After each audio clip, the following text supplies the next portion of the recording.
యెహోవా దేవుని యొక్క మాట ఆలకింపక ఒక దైవజనుడు ఉన్నాడంట. ఆ దైవజనుడు ఏం చేస్తున్నాడంట, యెహోవా చెప్పిన మాట ఆలకించలేకుండా ఏం చేశాడు, తిరగబడ్డాడు. అవునా కాదా? ఇప్పుడు జాగ్రత్తగా వినండి. ఓకే, తిరగబడ్డం ఆలకించబడ్డదో ఎందుకు జతపరచబడ్డదో తెలుసా? ఏం చేశాడంట ఆయన? అక్కడ రాయబడిన మాట ఆలకించడం అంటే ఏంటి చెప్పండి గట్టిగా. ఓకే, వినడం అంటే ఏంటి చెప్పాలి గట్టిగా. ఆలకించడం అంటే వినడం అని అన్నారు, అంతేనా? ఓకే, వినడం అంటే ఏంటి? వినడం అంటే రెండు విధాలుగా చెప్పొచ్చు. అదే నేను చెప్తున్న మాట నీకు వినిపించిందా, విన్నాను. ఇంకొకటి ఏంటి, ఒరే నేను ఈ చెప్పిన మాట నీకు వినిపించి ఎక్కడ ఎందుకున్నాను, అక్కడ వెళ్ళి కూర్చోవాలి కదరా అంటే, విన్నాను కనుక నేను అక్కడ వెళ్ళి కూర్చుంటున్నానని కూర్చోవడం అంటే. రెండు ఏంటి? వినడమే. కానీ ఒకటి విని చెయ్యకపోవడము, ఇంకోటి విని చెయ్యడము. అర్థం కదా? నా మాట ఏంటంటే అంటే ఏమంటున్నారు? రెండు విని కార్యరూపంలో చేయడము అన్నా వినడమే, విని ఊరుకుండి కార్యరూపంలో చేయకపోవడం కూడా వినడమే. అర్థమైనా? అర్థం కదా? అర్థం కదా? అర్థమైతే ముందుకెళ్ళిపోతాం. ఇప్పుడు ఎవరైనందుకు ఎవరు? ఒక దైవ సేవకుడు యెహోవా యొక్క మాట విని ఏం చేశాడంట? ఏం చేశాడంట? ఏం చేశాడు? ఆలకింపక, వినకుండా. అదేనా మీకు లిటరల్ ట్రాన్స్లేషన్? ఆలకింపకుండా అంటే వినకుండా ఏం చేశాడంట? జాగ్రత్తగా విన్నారు. ఏం చేశాడు? ఎవరైనా వింటే తిరగబడతారా? మీరు అందరూ అన్ని మాటలు వినేసి తిరగబడకుండా అన్ని పనులు చేసేస్తున్నారా? ప్రశ్న ఫస్ట్. సో కొన్ని మాటలు మనం వింటాం కానీ ఆ మాటలకు మనం లోబడము, ఆ మాటలకు మనం అంగీకరించము. అంతేనా కాదా? జాగ్రత్తగా అర్థం చేసుకుందాం. తిరగబడటం అంటే ఏంటి? లోబడలేదు. అవునా కాదా? అర్థమైనా కదా? వ్యతిరేకించడం, లోబడకపోవడం. ఏ మాటలకి ఏ మాటలకు మనం లోబడాలి, ఏ మాటలకి లోబడకూడదు? మన జీవితాల్లో కూడా మనం అనేకమైన మాటలు వింటూనే ఉంటాం. వింటామా? ఫ్రెండ్స్ కూడా చెప్తుంటారు, బంధువులు చెప్తారు, బోల్డెన్ సజెషన్స్ చెప్తుంటారు. అవునా కదా? అన్ని మాటలకు లోబడతామా? అన్ని మాటలు లోబడతామా? అరే అన్ని మాటలు నువ్వు వింటున్నావు కదా, మరి వినిన ప్రతి మాటకు నువ్వు లోబడుతున్నావా? మీకు అర్థమైనా కదా? ఈ లోబడడాన్ని ఇప్పుడు దేనితో జతపరుస్తున్నావు? వినికిడితో జతపరచబడుతున్నావు. ఎవరైతే లోబడ్డారో వాళ్ళు విన్నారని చెప్తున్నావు. అర్థమైందా మీకు ఇప్పటికైనా? ఎవరైతే విని దాన్ని ఆచరణలో పెడతారో వాళ్ళు లోబడినట్లుగా, విని దాన్ని ఆచరణలో పెట్టలేని వారు లోబడలేని వారిగా, వినలేని జనాంగంగా, వినలేని జనులుగా చెప్పబడ్డం, రాయబడ్డం జరుగుతుంది. అవునా కదా? అరే ఎన్నోసార్లు చెప్పామండి ఆయనకి, ఎన్నోసార్లు చెప్పామండి ఆ యవనస్తుడికి, మాట వినలేదు. మాట వినండి ఈరోజు ఈ పరిస్థితులు ఉండేవాడి కాదు. అలాగే ఇక్కడ చెప్తున్న మాట ఏంటంటే, ఒక దైవ సేవకుడి పట్ల ఇంకొక దైవ సేవకుడు చెప్తున్నాడు. ఏం చెప్తున్నాడో తెలుసా? ఈయన యెహోవా యొక్క మాట విననందున, వినడమే వెనకపోవడమే కాదు కానీ ఇంకేం చేశాడంట? ఏం చేశాడంట? హలో హలో ఎందుకు ఎవరి మాట తిరగబడ్డాడు ఆయన? చెప్పండి, ఎవరి మాటకి? ఎందుకు ఆ మాట ఏంటి చూద్దామా? అదే 13వ అధ్యాయంలో 8వ వచనం చదవండి. దైవజనుడు రాజుతో ఇట్లా, నేను ఈ ఇంటిలో సగము నీవు నాకు ఇచ్చినను, నీతో కూడా నేను లోపలికి రాను. ఈ స్థలమందు నేను అన్నపానములు పుచ్చుకొనవద్దని, నీవు వచ్చిన మార్గమును తిరిగి పోవద్దని యెహోవా వాక్కు చేత నాకు సెలవాయనని రాజుతో అనెను. ఏంటంట ఏవో ఆయనకి చెప్పిన మాట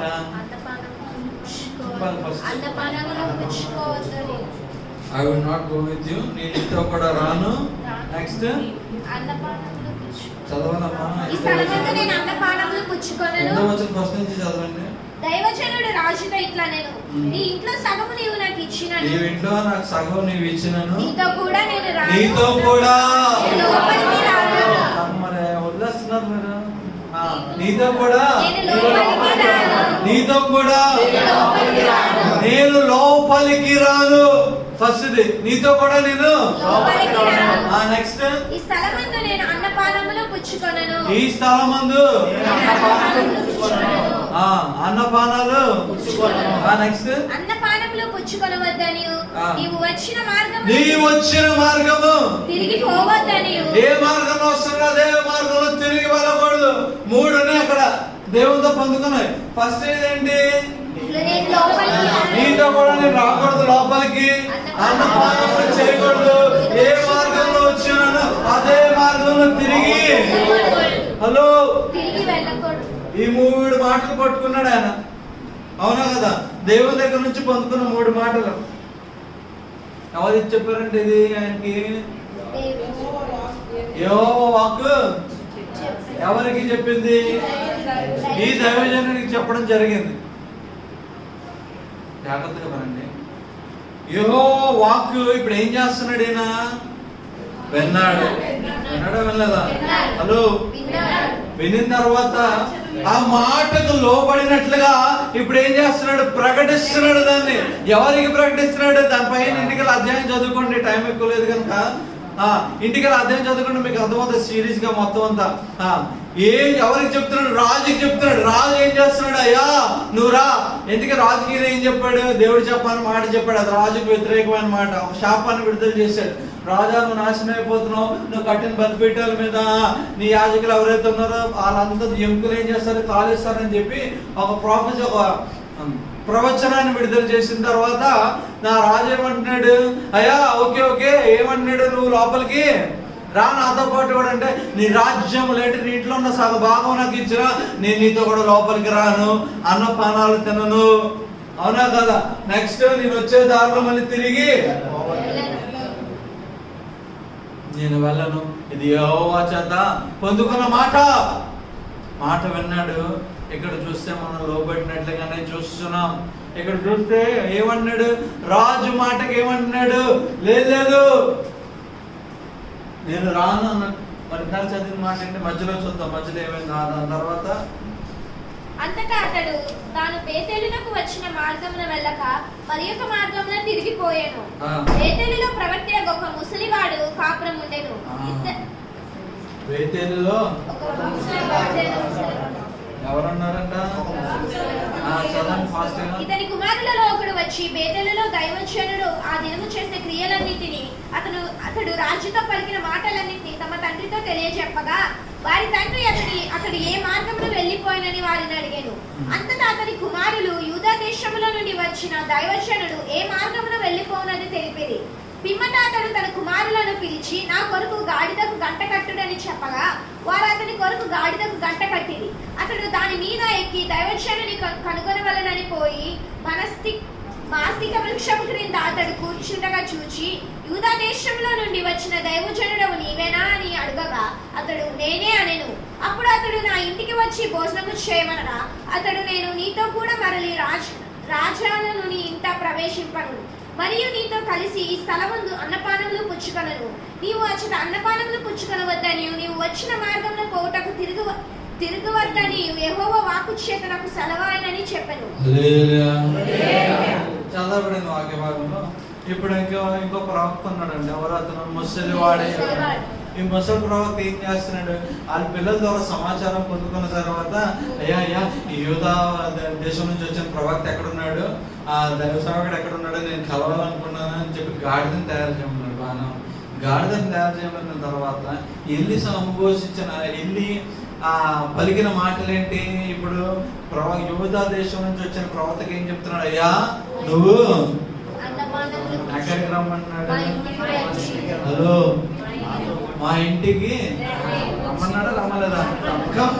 ఏమన్నాడు? నువ్వు నాతో కూడా నా ఇంటికి వచ్చి ఏం చేయమన్నాడు?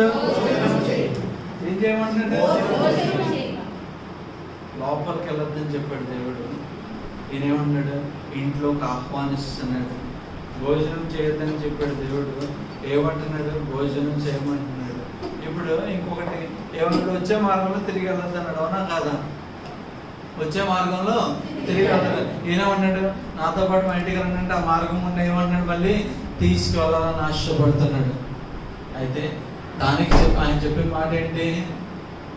ఏమన్నాడు? యెహోవా దేవుడు చెప్పాడు నాకు, నేను తిరిగి వచ్చి ఏం చేయకూడదంట, ఇక్కడ భోజనం చేయకూడదు, తినకూడదు, ఈ మార్గం కూడా తిరిగి వెళ్ళకూడదు అని చెప్పినట్లుగా మనం చూస్తున్నాం. 16వ వచనం అన్నా కదా? ఇప్పుడు చదవండి. దాని తర్వాత నీవు వచ్చేట అన్నపానములు పుచ్చుకొనవద్దని, నువ్వు వచ్చిన మార్గంలో పోటకు తిరగవద్దని యెహోవా వాక్కు చేత నాకు సెలవాయనని చెప్పెను. అందుకతడు నేనును నీ వంటి ప్రవక్తనే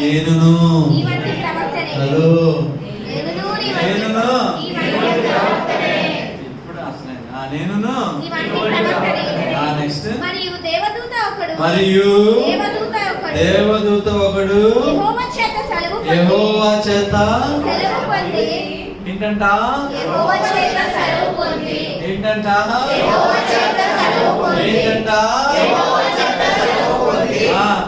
అన్నపానములు పుచ్చుకొనుటకై అతనిని ఇంటికి తోడుకొని రమ్మని నాతో చెప్పినని అతనితో అబద్ధమాడగా, అతడు తిరిగి అతనితో కూడా మరలిపోయి అతని ఇంటి అన్నపానములు పుచ్చుకొనెను.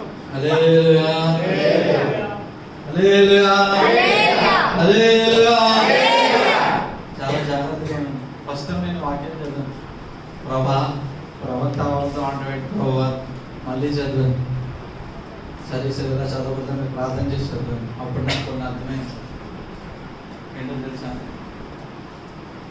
ఈయన ప్రవక్తే, ఆయన చెప్పాలి గట్టిగా, ఆయన సీనియర్ మోస్ట్ ప్రవక్త అయితే ఈయన ఏంటంట నడి వయసు ఏదో వయసు. అంటే ఒక్క అతను ప్రవక్తలోనే ఉన్నాడు, ఇంకొక అతని కంటే ముసలి వాడిగా వయస్సు కలిగిన వాడిగా ఉన్నాడు. ఉన్నాడా లేదా? హలో, ఎవరు మాట్లాడితే చాలా బాగుంటుంది. జాగ్రత్త.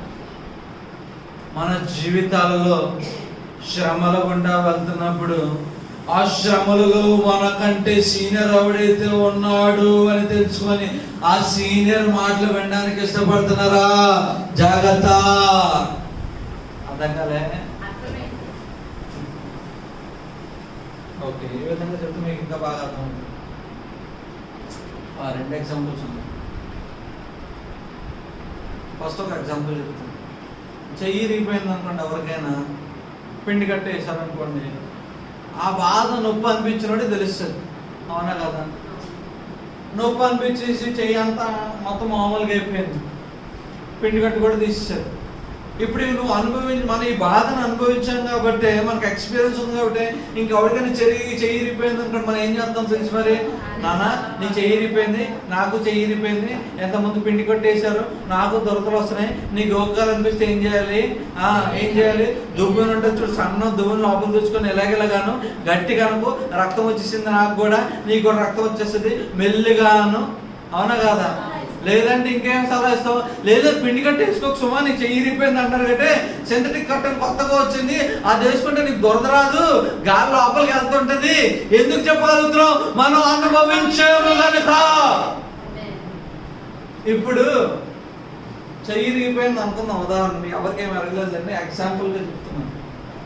ఇరిగిపోతే అరే ఫోన్ తీసి పలానా ఆంటీ చెయ్యి ఇరిగిపోయింది కదా, హాస్పిటల్కి వెళ్ళింది కదా అని చెప్పి ఫోన్ చేసి కనుక్కుంటే ఎలా ఉంటుంది? అర్థమైందా మీకు? ఒక అతను వృద్ధాప్యములో ఉన్న ప్రవక్త, ఇంకొక అతను ఏంటంట ఈయనతో పోలిస్తే ఆయన చిన్నవాడు. ఇప్పుడు ఈ ప్రవక్త వృద్ధాప్యంలో ఉన్న ప్రవక్త ఎప్పుడైతే మాట చెప్పాడు, ఆ మాటకి ఏమన్నాడు?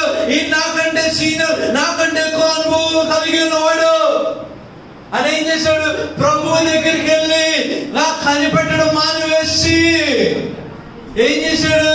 నాకంటే ముసలి వాడు చెప్తున్నాడు, నాకంటే ఎక్కువ అనుభూతి కలిగిన వాడే అని అబద్ధం ఆడుతున్నాడని గ్రహించక ఇంటికి వెళ్ళడానికి ఇష్టపడ్డాడు.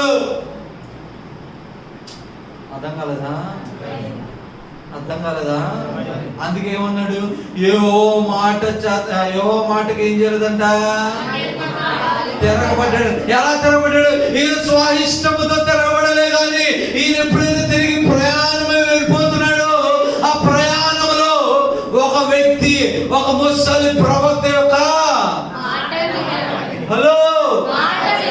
ఆ ప్రవక్త ఒక మాట విని ఏం చేసిన, లోబడి వెళ్ళిపోయాడు. కానీ యెహోవా చెప్పిన మాట విని దానికి లోబట్టకు ఇష్టపడలే. హల్లెలూయా. నీ జీవితంలో వాళ్ళు మనకంటే సీనియర్లు అండి, వాళ్ళన్నీ అనుభవించారండి. వాళ్ళ దగ్గరికి వెళ్దామండి. ఎవరి దగ్గరికి వెళ్తున్నాం? నీ శోధనలో ఎవరి దగ్గర నుంచి సమాధానం పొందాలని ఆశపడుతున్నావు? జాగ్రత్త.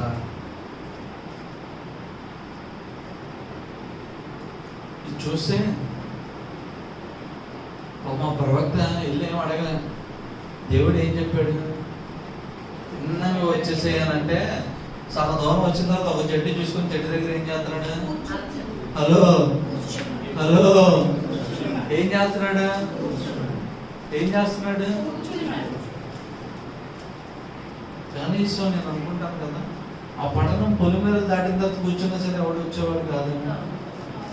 కొంత దూరం వచ్చిన తర్వాత ఏం చేస్తున్నాడంటే వచ్చి అలసిపోయిన ప్రమాణం కూర్చున్నాడు. అంతే, అయిపోయింది. నీ ప్రయాణంలో ఎక్కడైనా అలసిపోయావని నువ్వు కూర్చుంటుంటే ఎవరిని నువ్వు ఆహ్వానిస్తున్నావు? ఎవరి మాటలు వింటకు ఇష్టపడుతున్నావు? ఈయన అలసిపోయి కూర్చున్నాడు. ఈయన దగ్గరికి ఒక వృద్ధాప్యం ఒక ప్రవక్త వచ్చాడు. ఆ ప్రవక్త రావడమే కాదు కానీ వచ్చిన తర్వాత ఏం చేస్తున్నాడు? సంభాషణ చేయించున్నాడు. ఎస్, నేనే. నీకు చెప్పాడా? అయ్యా నాకు కూడా చెప్పాడే. అవునా? పదండి సార్ వెళ్ళిపోదాం ఇద్దరు. ఎక్కడికి వెళ్ళిపోవాలి? దేవుడు చెప్పిన మాట వినక, దానికి లోబడక, వృద్ధాప్యంలో ఉన్న ప్రవక్త చెప్పిన మాటకి ఏం చేస్తున్నాడంట ఆయన? హలో, ఏమన్నాడంట ఆయన? ఏమన్నాడు? 18వ వచనం చదవమ్మా.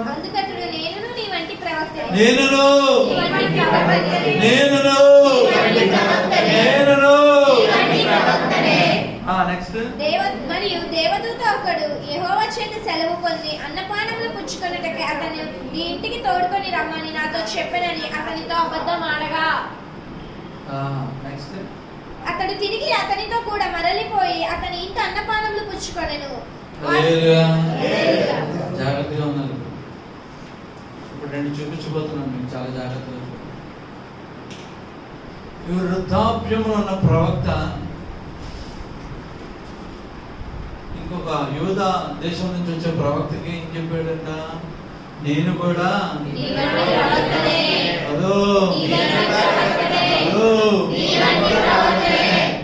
ఏంటి నీవంటే ప్రవక్త?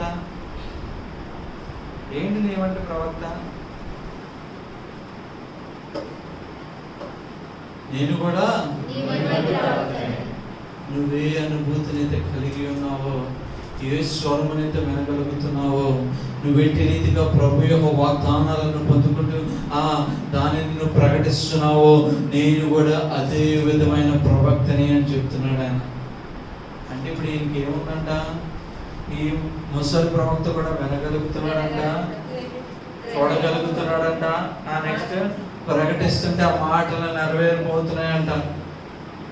మీకు అర్థమైందా? ఎప్పుడైతే నేను కూడా నేను ప్రవక్త అన్నాడో దాని ద్వారా చెప్తున్నాడు, నాకు కూడా ఏం కలిగిందంట? దేవదూత ప్రత్యక్షమైనది. కొన్ని సార్లు మన జీవితాలలో కూడా కొంతమంది అంటారు ఏమని, నేను కూడా మీ ఊరినే, నేను కూడా ఎలాగా మీ ఊరినే. నెక్స్ట్ బ్లాంక్స్ ఏంటంట? నేను కూడా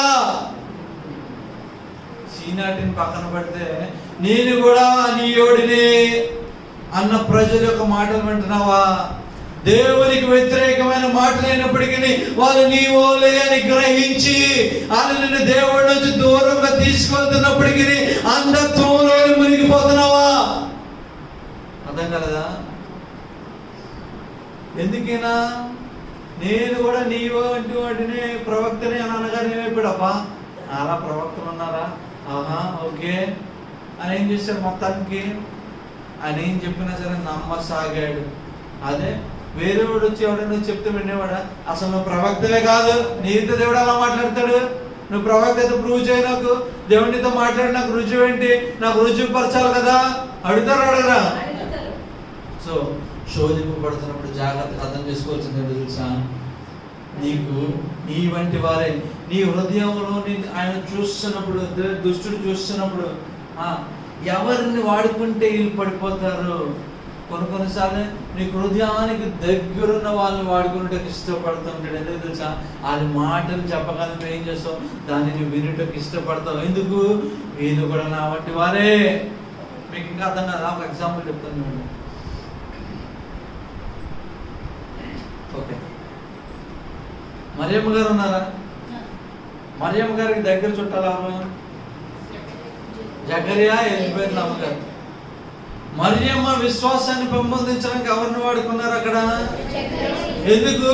దోచి చెప్పి మరియమ్మ గారు ఏమన్నారు, ఇవన్నీ అలా జరుగుతాయని పదే తన హృదయం అనుకుంటుంటే, అమ్మా నువ్వేం టెన్షన్ పడకది, అలా జరుగుతుందో తెలుసా, వెళ్ళు ఎలిజబెత్ దగ్గరికి వెళ్ళు, నీ కజిన్ నీ చుట్టాలైన ఎలిజబెత్ అమ్మగారి దగ్గరికి వెళ్ళు, ఆమె కూడా గర్భము ధరించింది.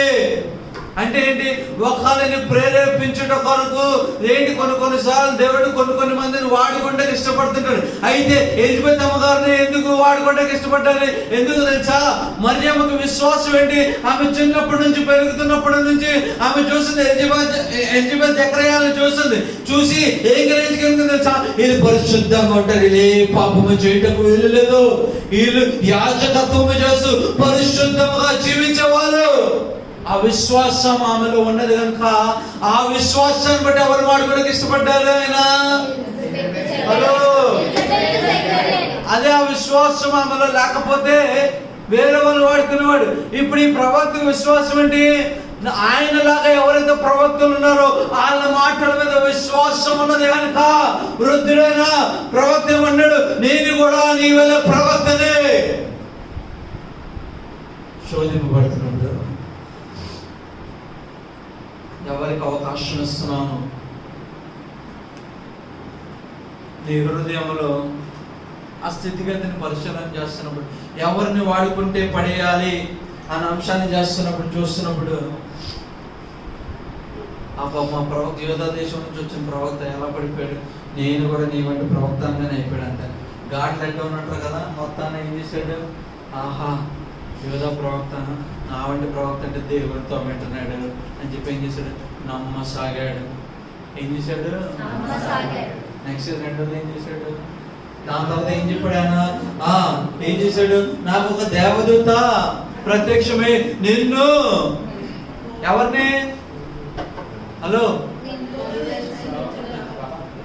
చదవాలి, 18 వచ్చిన నాకు దేవదూత కనిపించి ఏం చెప్పిందంట? యెహోవా చేత సెలవు పొంది అన్నపానంలో పుచ్చుకొనుటకై అతనిని ఇంటికి తోడుకొని రమ్మని నాతో చెప్పనని అతడు. చాలా జాగ్రత్తగా ఉన్నాడు. యెహోవా చేత హలో ఎవరి చేత సెలవు పొందాడంట?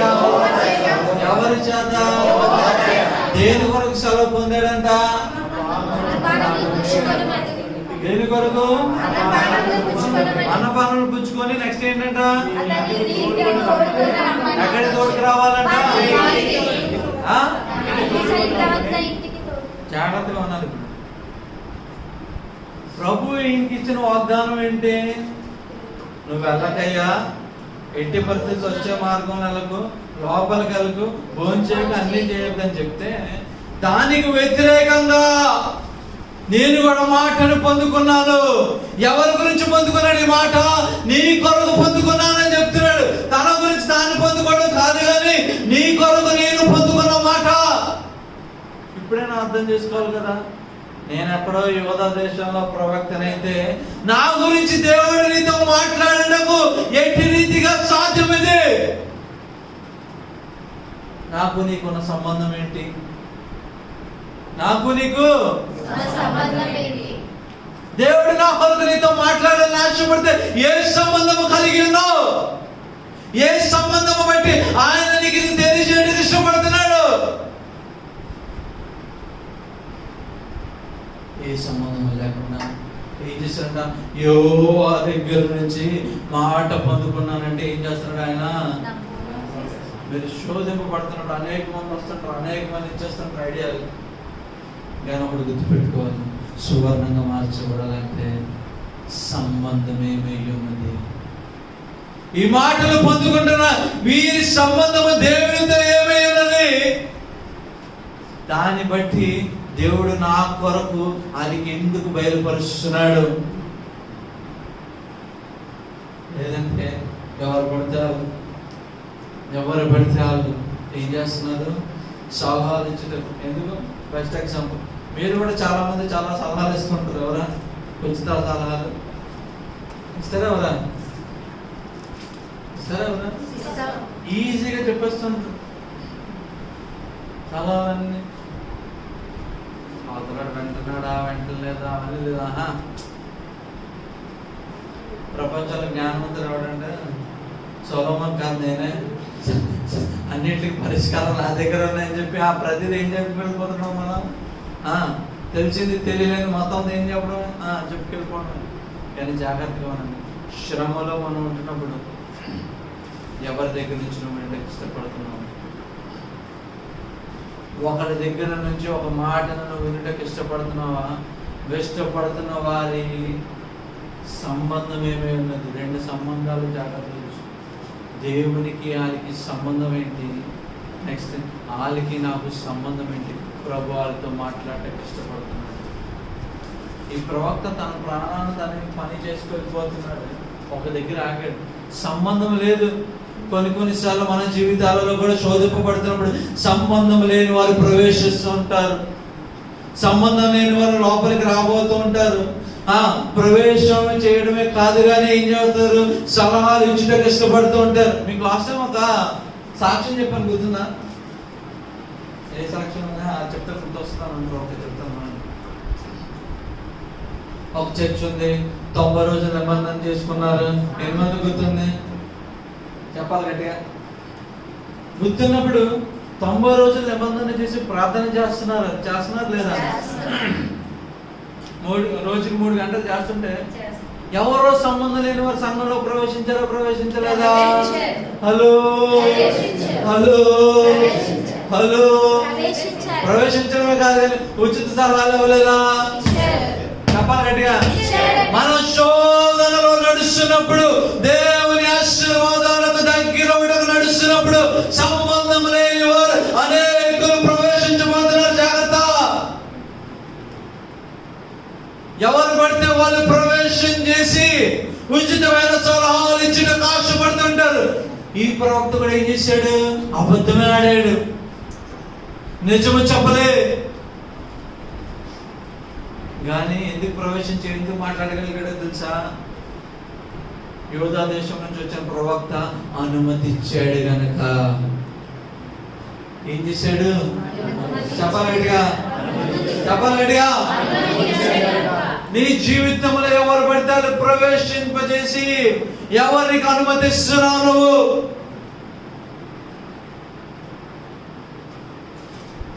ఇదే అపోస్తలుడైన పౌలు సీనియర్ మోస్ట్ కనుక అది కూడా సలహాలు ఇచ్చారు ఆయనకు. అయ్యా, నన్ను బంధించడమే కాదు కానీ నేను మరణించడానికి సిద్ధమన్నాను మీరు. అయితే వాళ్ళు అక్కడ అబద్ధం ఆడలే, అర్థం చేసుకోవాల్సింది మీరు. వాళ్ళు అక్కడ ప్రభు ఆత్మతో నింపబడి చెప్పారు. ఎందుకు చెప్పారు తెలుసా? వాళ్ళు భారముగా ప్రేమతో ప్రార్థన చేస్తున్నప్పుడు, అపారమైన ప్రేమను కలిగి ఉన్నారు కనుక ఆ ప్రేమను బట్టి భారంతో ప్రార్థన చేస్తున్నప్పుడు దేవుడు ఆయనకి వెళ్ళబడిచిన మాటలు అవి. అందుకే అవి ఆత్మలో అపోస్తలుడైన పౌలు వెళ్ళినప్పుడు ఆయన ఆత్మని ఇంకేం చేసాయి? రాసిపరిచా? ఏమంటున్నాడు? ఇంకా పెంపొందించేసి, అయ్యా బంధమే కాదు, నేను మరణాన్ని కూడా సిద్ధపడి వెళ్తానని సిద్ధపాటును ప్రకటించే విధంగా తోడ్పడ్డాయి. ఎక్కడ చూస్తే అబద్ధం ఆడుతున్నాడు. ఆ అబద్ధానికి ఏమైపోయాడు? తిరిగి వెళ్ళి ఏమైపోయాడు? మరణించినట్లుగా మనం చూస్తున్నాం. ఇప్పుడు ఈ మాటలు బట్టి ఎన్ని సినారియోలు చూసాం మనం? చెప్పండి ఏంటి? First senior, junior. నాకంటే ఎక్కువ అనుభవం కలిగి ఉంది కదా, మాట వినాలి, మాట వింటాను. ఫస్ట్ అయిందా అవలేదా? నెక్స్ట్ నెక్స్ట్ ఏంటి? హలో, నేను కూడా నీ వల్ల ప్రవక్తని. సంబంధం కలిపారు మూడో దానికి. నేను కూడా నీ వల్ల ప్రవక్తని. వీళ్ళు నా మనుషులు, వీళ్ళు నా వాళ్ళు, వీళ్ళు నా అనుభవాలు, నా సొంత వాళ్ళే. జాగ్రత్త. దేవుని వాక్యానికి విరుద్ధంగా ఎవరు మాట్లాడినా, నీ సొంత వాళ్ళని ఎవరు మాట్లాడినా దాన్ని ఏం చేయలేము? విని నడవకూడదు. దాని అర్థం ఏంటో తెలుసా? నీ హృదయం పరిశీలన చేసినప్పుడు నువ్వు దేనికి ఈజీగా పడిపోతావో ఆల్రెడీ లిస్ట్ రెడీ ఉంది. ఆ లిస్ట్ లో ఉన్న వాళ్ళు ఏం చేస్తారు? వాడుకునేటప్పుడు ఇష్టపడుతుంటారు. ఎవరు? హలో. ఇప్పుడు మూడోది, మాటలు పొందుకున్నాను అని అంటున్నాడు. ఏ సంబంధము కలిగి మాటలు పొందుకుంటున్నాడు? ఎట్టి రీతిగా పొందుకుంటున్నాడు? దేవునితో ఆయనకి సంబంధం ఏమేముంది? నాతో ఆయనకి సంబంధం ఏమేముంది? సంబంధం లేని వారు వచ్చేటప్పుడు ప్రయాసపడుతుంటారు. సరే, ఇది మన యూద ప్రవక్తను చూస్తే మనకు అర్థం. మరి ముసలి ఓకే, దాని తర్వాత చదవండి. వారు భోజనము చేయుచుండగా అతనిని వెనుకకు తోడుకొని వచ్చిన ఆ ప్రవక్తకు యెహోవా వాక్కు ప్రత్యక్షమాయెను.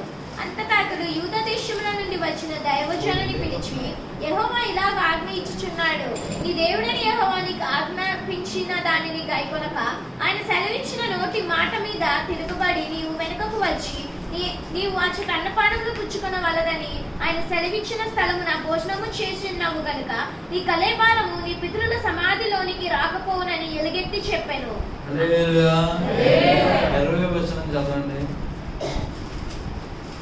వారు భోజనము చేయుచుండగా అతనిని వెనుకకు తోడుకొని వచ్చిన ఆ ప్రవక్తకు యెహోవా వాక్కు ప్రత్యక్షమాయెను.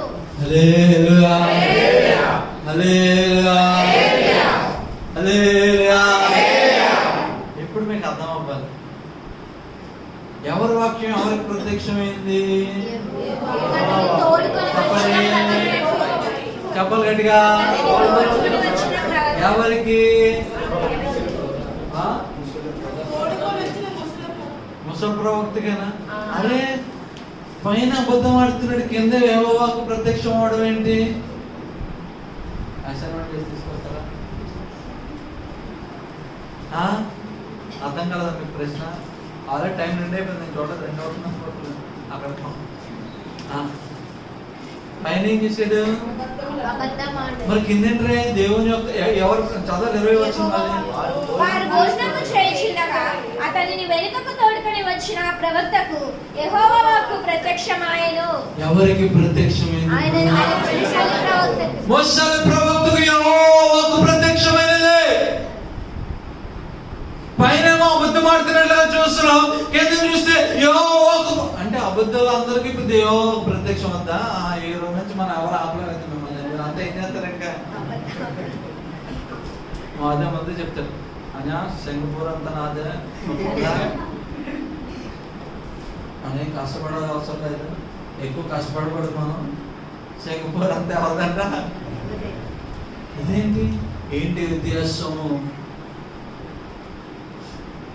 పైన ఏం చేస్తున్నాడు? ముసలి ప్రవక్త ఏం చేస్తున్నాడు? కింద ఏం చేస్తున్నాడు? ఇప్పుడు ఏం చేస్తున్నాడు? ఎలా ప్రత్యక్షమైనది యెహోవా వాక్యానికి? ఈ ముసలి ప్రవక్త అప్పటికే మీరు ముందు రెహబాము ఏం చేశాడో తెలుసా? జెరొబాము ఏం చేశాడో తెలుసా? ఇజ్రాయేలీలు అందరూ యూదా యెరూషలేములోకి వెళ్ళి ఏటా బలులు అవన్నీ అర్పించాలి కదా, అవన్నీ అర్పించకూడదని చెప్పి 2 దూడలను చేసి ఏం చేశాడు ఆయన? 2 దూడలను చేసి ఇక్కడే ఇజ్రాయేల్లోనే పెట్టేసి ఎవ్వరు మీరు అక్కడికి వెళ్ళొద్దు. ఎక్కడికి వెళ్ళాలంట? ఓకే 12వ అధ్యాయం చేయండి, ఆఖరి వచనం. 2 బంగారం ఆలోచన చేసి 2 బంగారపు దూడలు చేయించి. ఎక్కడి నుంచి చదువుతారంటే 27వ వచనం నుంచి చదువు, 26వ వచనం నుంచి చదువు, ఇంకా బాగా. ఈ జనులు యెరూషలేమునందున్న యెహోవా మందిరమందు బలులు అర్పించుటకు ఎక్కిపోవచ్చుండిన ఎడల ఈ జనుల హృదయము యూదా రాజైన రెహబాము అను తమ యజమానుని తట్టు తిరుగును. అప్పుడు వారు నన్ను చంపి యూదా రాజైన రెహబాము నొద్ద మరలా చేయుదురు. రాజ్యము మరలా దావీదు సంతతి వారు దగునని అని యెరొబాము తన హృదయమందు తలంచి ఆలోచన చేసి 2 బంగారపు దూడలు చేయించి జనులను పిలిచి, యెరూషలేమునకు పోవుట మీకు బహు కష్టము. ఇశ్రాయేలు వారలారా, ఐగుప్తు దేశంలో నుండి మిమ్మును రప్పించిన మీ దేవుడు ఇవే అని చెప్పి, ఒకటి బేతేలు నందును, ఒకటి దాని నందును ఉంచెను. దాని వరకు ఈ రెంటిలో దానిని జనులు పూజించుట వలన రాజు చేసిన కార్యము పాపములకు కారణమాయెను. మరి అతడు ఉన్నత స్థలములను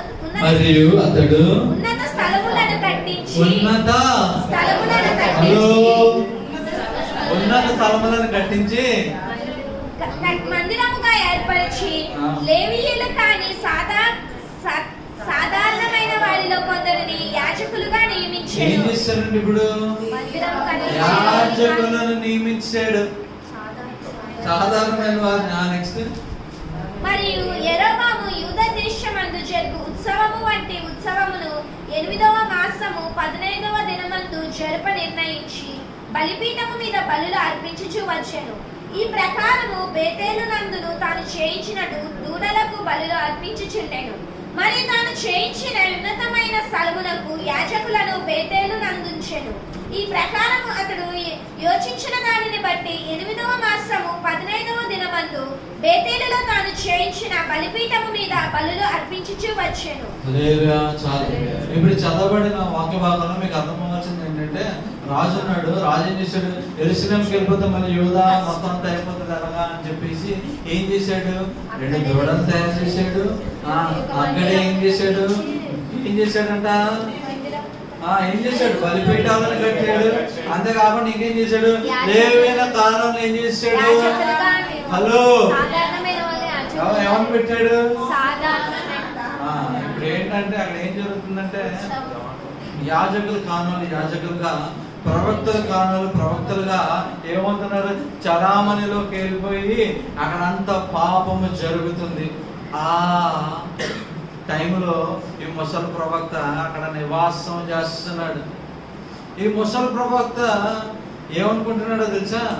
యూదా దేశం నుంచి ప్రవక్త వచ్చాడంటే ఈయన నిజమైన దేవుని చేత పట్టబడిన ప్రవక్త కాదా అని ఏం చేయాలని ఆశపడ్డాడు? పరీక్ష పెట్టాలని ఆశపడ్డాడు. అదే కదా మీకు ఇంకా యూదా దేశం నుంచి వచ్చిన ప్రవక్త నిజంగా ప్రభు చేత పంపబడిన వాడి అవునా కాదా అని ఏం చేయాలని ఆశపడ్డాడు? అందుకే దాని తర్వాత 13వ అధ్యాయంలో రాస్తాడు, నేను నిజంగా ప్రభు చేత ఏర్పరచబడిన ప్రవక్త అని రాసి ఉంటుంది 13వ అధ్యాయం. ఇప్పుడు చదవరు కదా, 20 వచ్చిన తర్వాత చదివితే చూపిస్తాను. అది కూడా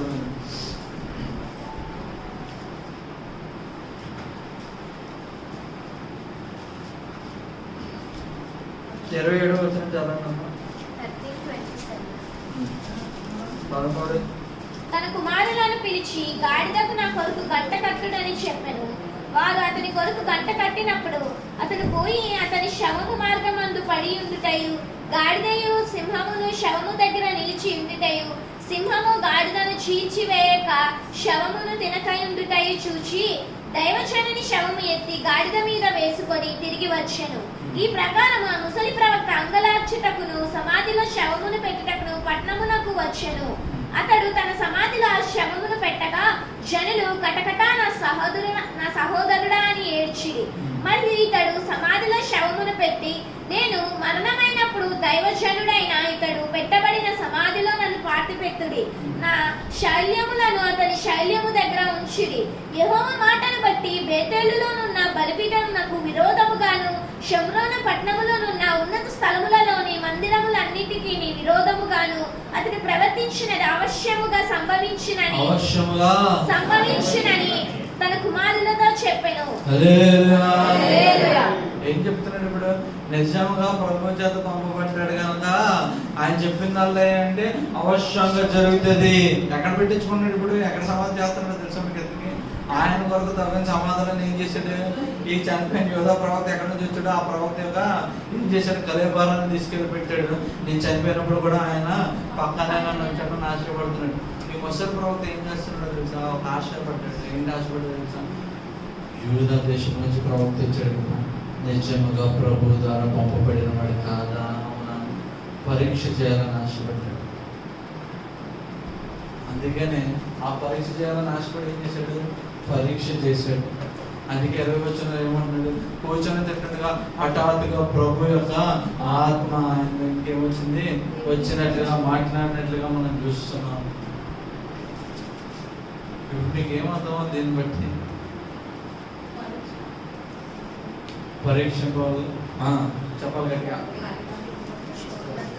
ఈ ముసల్ ప్రవక్త ఒక ఈ విధంగా చూద్దాం. పరీక్షించకపోతే యూదా దేశం నుంచి వచ్చిన ప్రవక్త బతికేవాడా కాదా? చెప్పండి, చెప్పాలి గట్టిగా, చెప్పండి గట్టిగా. హలో, మీరు అంత సమాధానం చెప్పకపోతే మూడేనా ఇక్కడ వచ్చేస్తుంది. చెప్పాలి గట్టిగా, చెప్పండి గట్టిగా. ఎవరి పరీక్షలో నెగ్గకపోవడాన్ని బట్టి పోయాడైనా?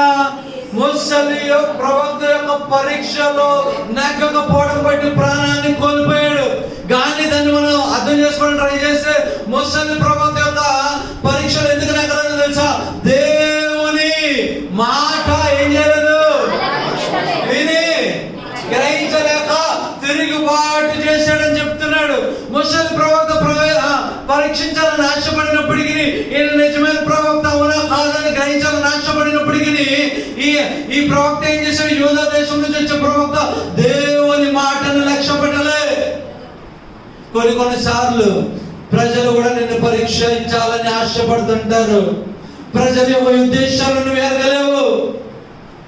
కొన్నిసార్లు కొన్ని పరిస్థితులు నీ శోధన దేవుడు పెట్టినప్పుడు కాదు, కానీ కొన్నిసార్లు మనుషులు పెట్టి కూడా నువ్వు శోధింపబడుతూ ఉంటావు.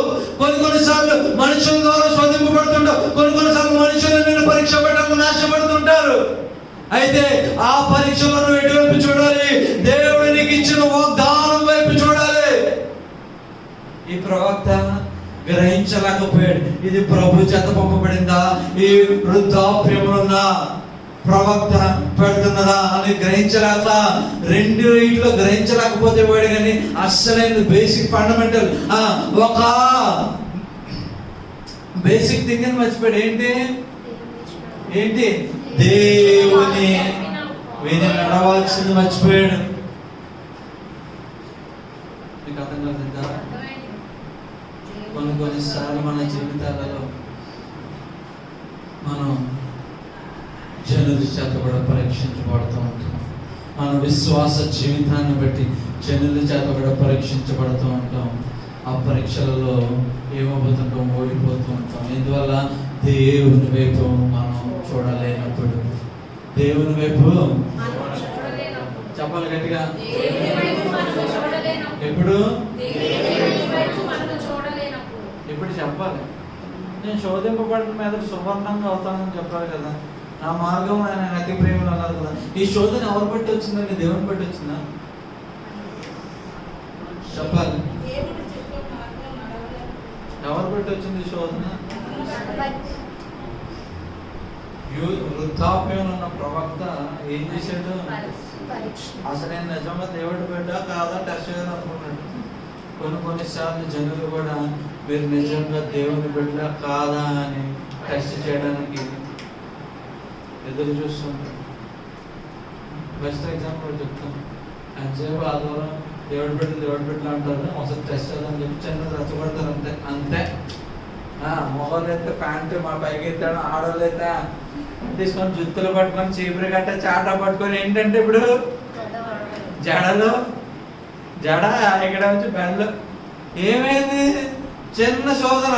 ఎవరు దుష్టుడు ఎవరెవరు ఎక్కడికో వెళ్ళిపోవసం లేదు, ఎవరు పక్కింటి ఆమె పడుతుంది అంతే. పెద్ద టమాటా తీసుకొని చిన్న టమాటా ఎగ్జాంపుల్. రకరకాల శోధనలు. దానికి ఏంటి ఇప్పుడు అన్న అంటావా? మా తండ్రి అనలేదు అందుకే అని అంటున్నాడు. తండ్రి అంటే బాగానే ఉండేది. ఎందుకు పరీక్ష?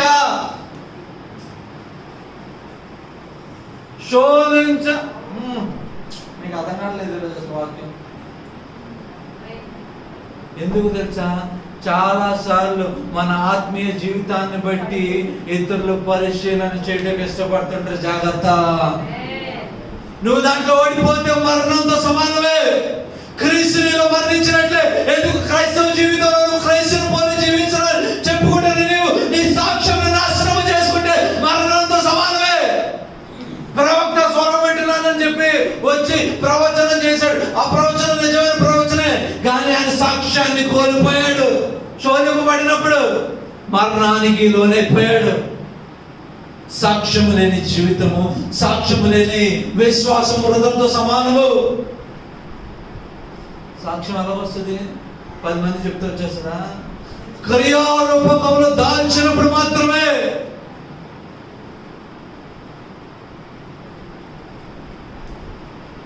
చాలా మంది దుష్టుడు శోధిస్తారండి. దుష్టుడు శోధించడానికి చాలా టైం ఉంది. మన విశ్వాసం బాగా సీజన్ మోస్ట్ అయిపోతే అప్పుడు శోధించడానికి ఇష్టపడతారు. దానికి ఉన్నంత ఎవరు శోధించడానికి ఇష్టపడతారు? అదే భక్తి పడ్డానికి ఏంటో చదువుతాను, ఒకసారి సినిమా చూద్దాను. మీకు చాలా మంది ఫ్రెండ్స్ ఉన్నారా? అరే సినిమా అంటే అరే ఆడ ఎలా రాడు నేను చూస్తాను రా, దయాగడ ఎలా రాడు నేను చూస్తాను రా, నేను చూడు తీసుకొస్తానండి. ఎందుకు? నీ విశ్వాసంలో నేను పరీక్ష పెట్టడకు. ఎవరు? దుష్టులు కాదు, పక్కన ఫ్రెండ్స్, సొంత బంధువులు. నీ విశ్వాసాన్ని నువ్వు కాపాడుకుంటున్నావా? వృద్ధాప్యం ప్రవక్త పరీక్షించడానికి ఇష్టపడ్డాడు. ఏమన్నా సింపుల్గా వెళ్ళాడు అంతే. మీకు ఇద్దరిని చూపించాను అనుకో. యోధా ప్రవక్త పడిపోవడానికి గల కారణాలు, ఈయన ప్రశ్నించడానికి గల కారణాలు. ఎవరు? వృద్ధాప్యం ప్రవక్త. ఈయన ద్వారంలో చూస్తే, ప్రభా నువ్వు చెప్పే మాట నిజమా కాదో పరిశీలన చేయాలనుకున్నాను, పరీక్షలో ఓడిపోయాడు, నాదేముంది, నేను పరీక్ష చేశాను, నేను తప్పుగా ఎంచబడను. ఆయన ఏమంటున్నాడు? ప్రభా నీ మాట నేను వినలేదు, నేనేమైపోయాను? విని గ్రహించలేక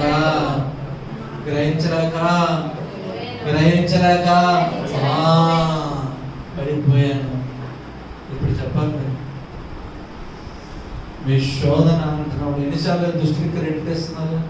దుష్టుడు బాగా శోధించేస్తున్నాడు. దుష్టుడికి అక్కడ క్రెడిట్ అంటే దుష్టుడికి ఘనత. ఎన్నిసార్లు దుష్టుడికి ఘనత ఇచ్చేస్తున్నారు? నేను బాగా దుష్టుడితో శోధింపబడిపోతున్నాను, దుష్టుడు ఎందుకు శోధిస్తాడమ్మా? పక్కన ఉన్న పరీక్ష చేస్తున్నారు నిన్నంతే. పక్క పట్టణంలో ఉన్న వృద్ధాప్యం ఉన్న ప్రవక్త పరిశీలన చేయాలని అనుకున్నాడు అంతే. ప్రతిసారి దుష్టుడికి ఆధిక్యత, దేవుడి కంటే దుష్టుడికి ఎక్కువ ఆధిక్యత కంటే మనం ప్రయాసపడుతుంటే ఎందుకు? శోధన వచ్చింది బాగా. ఎందుకు వచ్చింది శోధన? ఎందుకు వచ్చింది? నువ్వు చేయాల్సిన పని చేయలేదు. ఫస్ట్ దేవుని మార్గం నాకెందుకు? ఏంటి చేయాల్సిన పని? పొద్దున్న లేచి ఏమైనా పనులు చేయం. అలా కూర్చుంటే ఏమొస్తుంది? ఎక్సర్సైజ్ చేయకపోతే ఏమొస్తుంది? జబ్బులు వస్తాయి. టైమింగ్ చదవకపోతే ఏమొస్తుంది? దానికి దుష్టుడు ఎందుకు? నువ్వు చేయాల్సిన ముందు చేసావా? నువ్వు చేయాల్సిన ముందు చేయకపోవడం మానేసి ప్రతిదానికి పాపం అందరికి ఒక రెఫరెన్స్ దొరుకుతుంది. యోబు గారి రెఫరెన్స్ మొదటి అధ్యాయం అంతే. దేవుడు ఇది శోధింపబట్టే దేవుడు అనుమతి ఇచ్చాడండి నాకు. యోబు గారిలో ముందు జీవిస్తున్నావా? ప్రశ్న దేవుడు నీకు శోధనలోకి అప్పగించడానికి. యోబు గారిలాగా నమ్మకంగా జీవిస్తున్నావా? అది పక్కన పెట్టి ఏంటంట నేను జూనియర్ చూపండి, ఆయన సీనియర్ చూపండి, ఆయన కొంచెం బుక్లో రాయబడింది నా ముందు గురించి త్వరలో రాయబడుతుందండి. ఎవరు రాస్తారు? నేనే రాసుకుంటానండి. మీకు తెలీదు ఎవరు రాసుకుంటారు? ఎవరు? లేచి నిలబడదామా, ప్రార్థన చేసుకుందామా?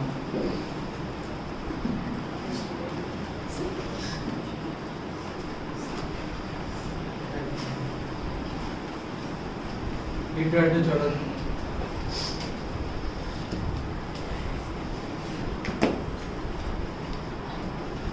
కళ్ళు మూసుకున్నాను. ప్రభా నిజమే అనేక